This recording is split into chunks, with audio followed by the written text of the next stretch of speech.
ప్రభుత్వ ఉద్యోగులకు రేవంత్ రెడ్డి సర్కార్ గుడ్ న్యూస్. వివరాలను చూస్తే ప్రభుత్వ ఉద్యోగులకు, పెన్షనర్లకు రేవంత్ రెడ్డి సర్కార్ తీపి కబురు చెప్పింది. ఫిబ్రవరి నెలకు సంబంధించిన జీతాలు, పెన్షన్లు మార్చి 1వ తేదీననే వారి ఖాతాల్లో జమ చేసింది. ఈ మేరకు 3,69,200 మంది రెగ్యులర్ ఉద్యోగులు, 2,88,000 పెన్షన్దారుల ఖాతాలలో జమ చేశారు. నెల మొదటి తారీఖుననే జీతాలు పడటంతో ఉద్యోగులు సంతోషం వ్యక్తం చేస్తున్నారు. గతంలో ప్రభుత్వ ఉద్యోగులకు ఫస్ట్ డేట్నే జీతాలు పడే అనవాయితీ ఉండేది. కానీ గత కేసీఆర్ హయాంలో మొదటి వారం నుంచి 3వ వారం వరకు ఏ రోజున శాలరీలు వస్తాయో తెలియక ఉద్యోగులు అయోమయానికి గురయ్యేవారు. ఈఎంఐలు క్లియర్ చేసుకునేందుకు నానా తంటాలు పడాల్సిన పరిస్థితి ఉండేది. కానీ కొత్త ప్రభుత్వం ఏర్పడ్డాక ఆ పరిస్థితిలో మార్పు కనిపిస్తోంది.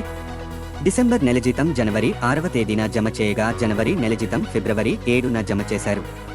ఫిబ్రవరి జీతం డబ్బులు మార్చి 1వ తేదీనే ఉద్యోగుల బ్యాంకు ఖాతాల్లో జమ చేశారు.